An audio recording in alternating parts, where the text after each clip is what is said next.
한국의 기독교 윤리 실천 운동 본부가 있습니다. 거기에서 발표를 했는데 요즘 잘 팔리는 가요의 음반 중 50% 이상이 청소년에게 유해한 가사 내용을 담고 있는 것으로 그렇게 조사되었습니다. 요즘 가요를 들어보면 이게 노랫말이라고 썼나 이런 생각이 들 정도로 노랫말이 참 듣기가 민망한 게 많이 있습니다. 기술적으로는 악기 편곡이나 연주, 녹음 같은 것은 괜찮은 수준인데 요즘 K-팝이라고 불리는 이 한국의 대중가요의 홍과 같은 가사들이 정말 어디 화장실에서 베껴온 것 같은 그런 저질 낙서로 대충 떼운 것 같은 그런 노래들이 참 많이 있어서 이런 노래를 청소년들이 따라 부르면 얼마나 그 정신이 피폐해질까 이런 생각이 들 정도입니다. 중국 고대 경전에 악기에는 나라와 천하가 망하려면 그 음악부터 썩는다 이러한 말이 있습니다. 이 말은 음악이 썩으면 시가 음탕해지고 시가 음탕해지면 무용이 음탕하고 거칠고 천박해지고 그렇게 되면 사회의 질서와 예가 허물어지고 사회 이론과 철학도 모두 망가지고 더불어서 정치도 문란해진다는 그러한 의미를 담고 있는 내용입니다. 이처럼 음악은 단순히 예술 장르가 아니라 사회의 건강을 측정하는 척도라고 할 수 있습니다. 그래서 생각 있는 성현들은 사회가 흔들리면 새로운 음악을 지어서 가르쳤습니다. 고대 중국의 이상향으로 요 임금 때는 요 임금의 음악이 있었다고 합니다. 순임금 때도 순임금의 음악이 있어서 중국 사람들을 가르쳤다고 합니다. 음악으로 이렇게 인간의 마음을 감화시키고 더 나아가서 만물의 마음을 감화시키고 세상을 치유하여 건강하게 만들었다는 기록이 바로 중국의 고대 경전 악기에 나오는 내용입니다. 세상 음악에도 이러한 힘이 있다고 한다면 우리가 예배에서 또 우리의 삶에서 찬송할 때, 찬양할 때 어떠한 일이 일어날지 생각해 봤으면 좋겠습니다. 찬양은 우리의 삶을 하늘의 렌즈를 통해 바라보도록 해주는 귀한 역할을 합니다. 그래서 구약 성경에도 보면 찬양하는 일을 귀중하게 여기고 귀하게 여겼기 때문에 이런 사람들은 따로 뽑아서 찬양하도록 했습니다. 오늘 말씀이 찬양인데 이 찬양의 말씀을 접하면서 우리는 왜 찬양해야 하고 어떻게 찬양해야 하는지 함께 생각해 보도록 하겠습니다. 오늘 말씀 출애굽기 15장 1절에서 21절은 새로운 시대가 시작되었음을 알리는 모세와 이스라엘 백성의 하나님을 향한 노래입니다.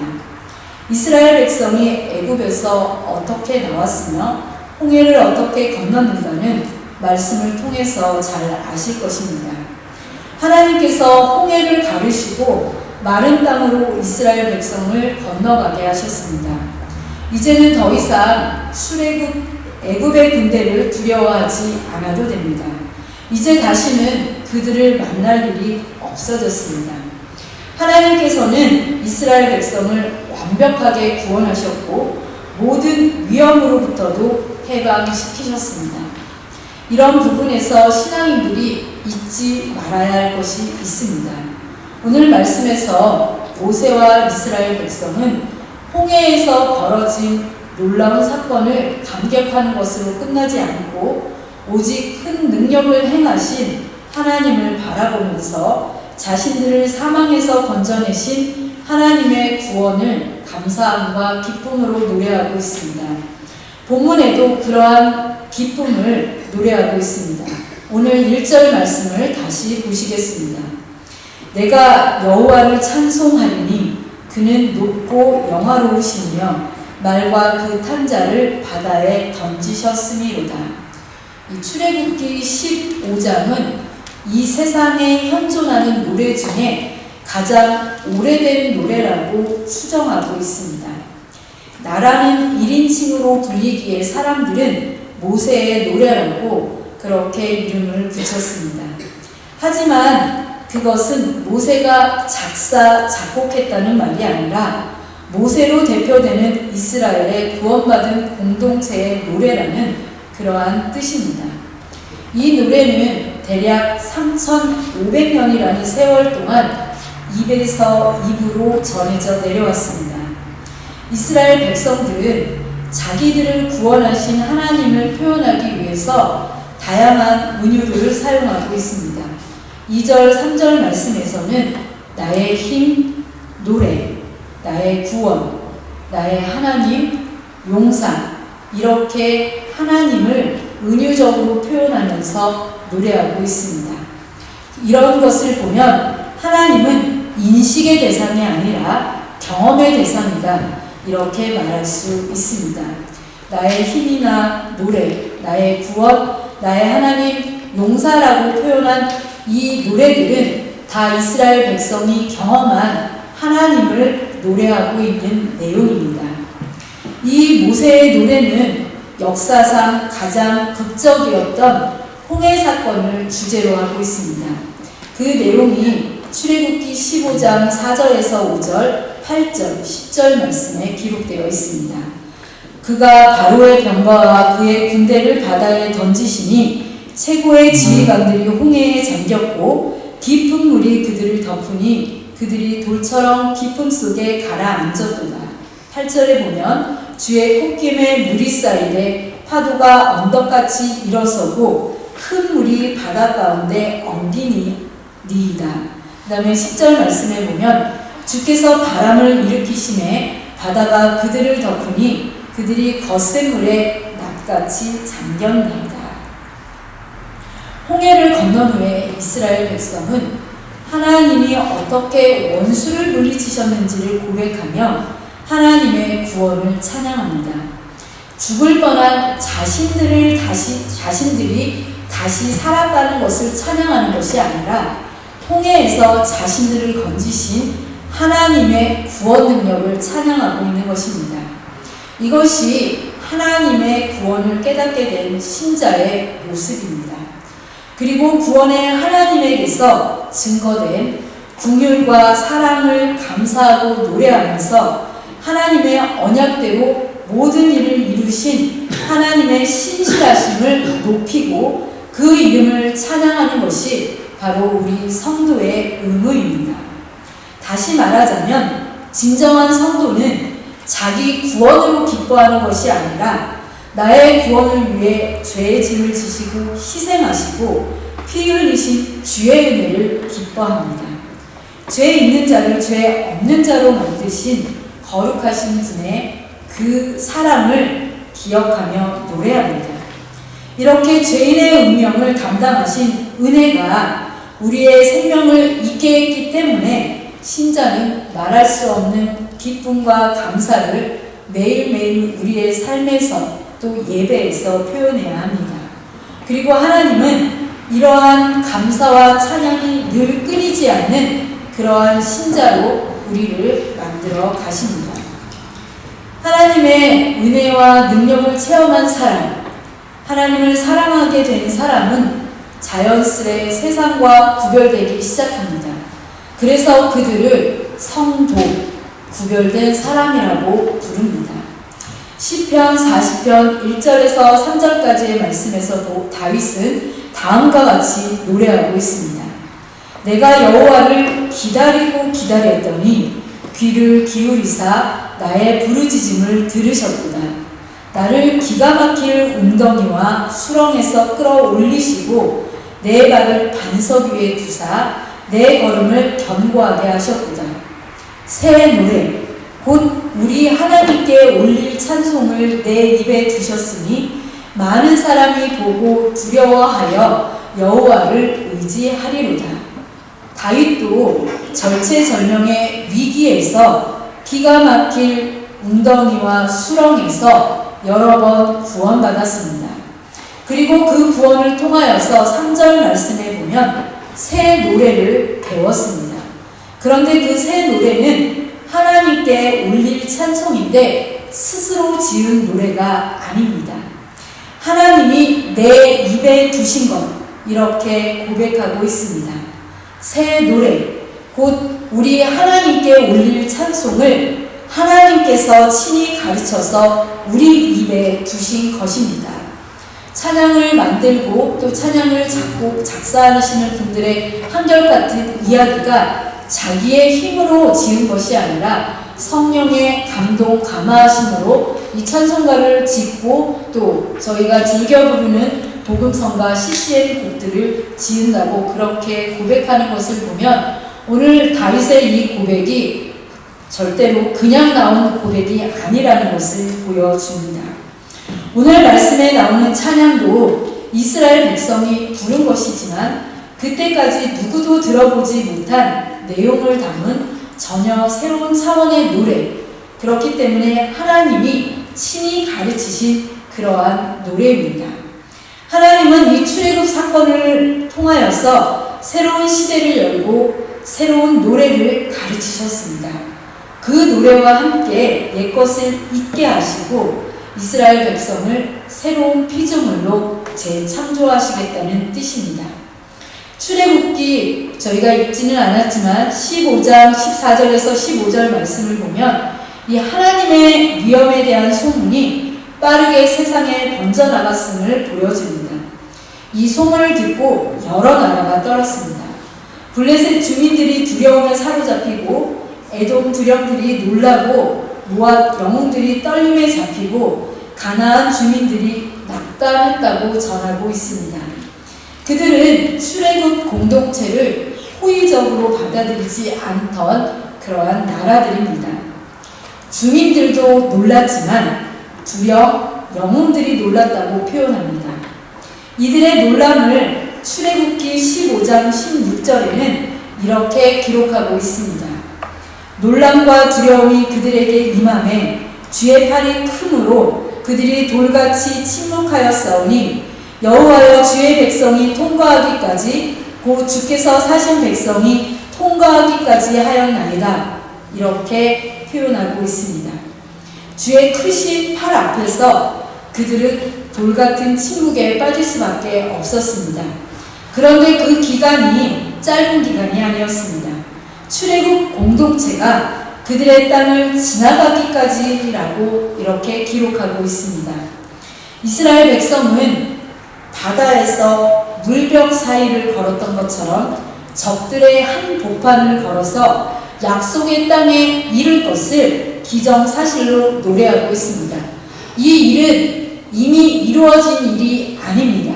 그럼에도 불구하고 그들은 노래하기를 이미 이루어진 일처럼 그렇게 감사함으로 하나님을 찬양하고 있는 것입니다. 또한 17절에 보니까 하나님은 그의 백성을 인도하셔서 주의 기업의 산에 심으실 것이라고 그렇게 노래합니다. 이스라엘 백성은 자기들이 사는 땅을 하나님이 머무시는 곳으로 그렇게 생각했습니다. 그 사실을 인식하는 순간 하나님의 다스리심을 받아들이지 않을 수 없었습니다. 그래서 18절에 이렇게 고백하고 있습니다. 여호와께서 영원 무궁하도록 다스리시도다 하였더라. 하나님은 온 세상을 다스리시는 분이십니다. 오늘 우리가 살고 있는 이 삶의 자리도 하나님이 머무시는 땅임을 잊지 마셔야 합니다. 출애굽기 15장 19절에서 21절은 모세의 누이이면서 선지자였던 미리암과 모든 여인들의 노래입니다. 21절에서 말하고 있는 것처럼 이 노래는 모세와 이스라엘 남자들의 찬양에 대한 화답송입니다. 이처럼 미리암과 여인들이 모세와 이스라엘 남자들의 찬송에 화답함으로써 이스라엘 백성은 온전히 하나가 되었습니다. 아마도 이스라엘 역사 속에서 하나님께 드릴 수 있었던 가장 아름다운 모습일 것입니다. 적어도 200만에 이르는 인구가 한 목소리로 하나님께 기쁨의 찬양을 불렀을 그 모습을 상상해 보십시오. 참으로 장관이었을 것입니다. 이스라엘 백성의 이 광야 생활이 홍해 사건을 시작으로 모세의 노래로 출발했다면 요단강을 건너기 직전 광야 40년 생활을 마감할 때 또한 모세의 노래로 끝마쳐지고 있습니다. 모세가 죽기 직전에 이스라엘 백성에게 행한 고별 설교가 신명기 말씀입니다. 신명기는 젖과 꿀이 흐르는 가나안 땅에 들어가서도 하나님을 잊지 말고 그 계명을 힘써 지킬 것을 당부하는 모세의 유언과도 같은 내용입니다. 모세는 이스라엘 백성에게 마지막으로 당부합니다. 신명기 31장 19절 말씀 함께 읽으시겠습니다. 시작. 그러므로 이제 너희는 이 노래를 써서 이스라엘 자손에게 가르쳐 그들의 입으로 부르게 하여 이 노래로 나를 위하여 이스라엘 자손들에게 증거가 되게 하라. 모세가 가르친 노래가 신명기 32장에 길게 기록되어 있습니다.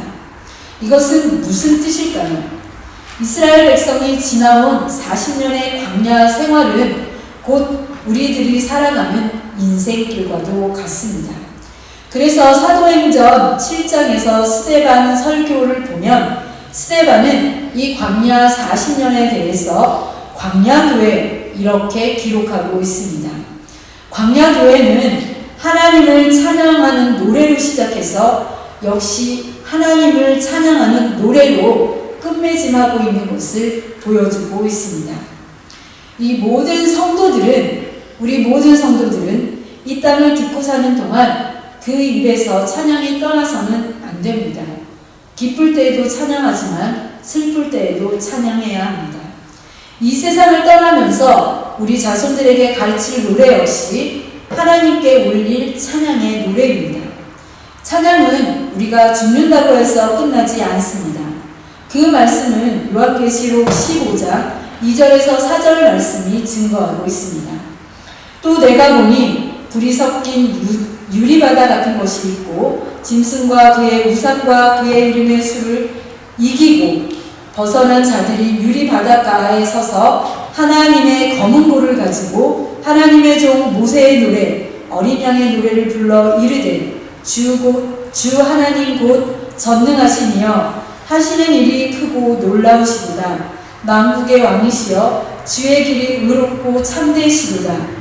주여 누가 주의 이름을 두려워하지 아니하며 영화롭게 하지 아니하오리까. 오직 주만 거룩하시니이다. 주의 의로우신 일이 나타났음에 만국이 와서 주께 경배하리이다 하더라. 이 노래는 우리 성도들의 모든 인생의 경험을 다 마치고 인생의 여행을 다 마친 이후 이기고 나서 하늘나라 주님 앞으로 갔을 때에 그곳에서 부르는 노래입니다.